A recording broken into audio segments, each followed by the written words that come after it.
Polisi akhirnya menetapkan Ketua Komisi Pemberantasan Korupsi KPK, Firly Bahuri, sebagai tersangka kasus dugaan korupsi berupa pemerasan terhadap mantan Menteri Pertanian Syahrul Yassin Limpo. Sejumlah barang bukti sudah disita penyidik, diantaranya dokumen transaksi valuta asing senilai 7,4 miliar rupiah. Kuasa hukum Firly Bahuri, Ian Iskandar, mengaku kaget dengan penetapan tersangka Ketua KPK Firly Bahuri. Dia menilai status tersangka Ketua KPK terkesan dipaksakan. Seolah tanpa ada beban rasa bersalah, usai ditetapkan sebagai tersangka, Firly Bahuri masih menjabat sebagai Ketua KPK.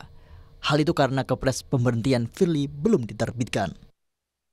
Pada saat diperiksa sebagai saksi, setahu kami pertanyaan yang diajukan oleh penyidik Polda Metro itu tidak terkait dengan apa yang dituduhkan kepada beliau. Ya. Tidak ada pertanyaan terkait dengan materi pemerasan, gratifikasi, penerimaan hadiah atau apapun lah ya. Masih sebatas pertanyaan-pertanyaan yang sifatnya normatif.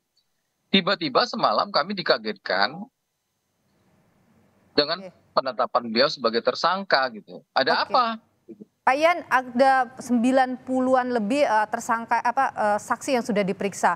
Tadi malam juga sudah disebutkan ada sejumlah alat bukti yang sudah dikantongi oleh Polda Metro Jaya. Itu juga menjadi concern kami ya, keberatan kami ya.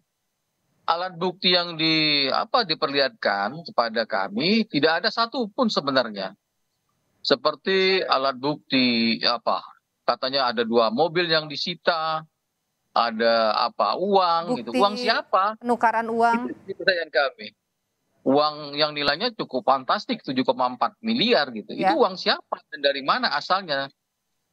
Itu jadi pertanyaan kami ya selaku PH-nya Pak Firly. Sementara itu Menko Polhukam Mahfud MD merespon terkait penetapan tersangka terhadap Ketua KPK Firly Bahuri. Mahfud menegaskan KPK harus tetap berjalan. Mahfud menjelaskan 4 orang komisioner di KPK masih sah untuk menjalankan tugas lembaga tersebut. Biar proses hukum berjalan, KPK-nya sendiri harus berjalan karena KPK itu selama lebih dari 2 itu semua urusan mesti tetap berjalan. Rumah Ketua KPK Firly Bahuri yang ada di perumahan Villa Galaksi, Kelurahan Jaka Setia, Kecamatan Bekasi Selatan, Kota Bekasi dijaga ketat Brimob usai Firly ditetapkan tersangka. Rumah Firly sempat digeledah polisi dalam pengusutan kasus. Tim Liputan Kompas TV.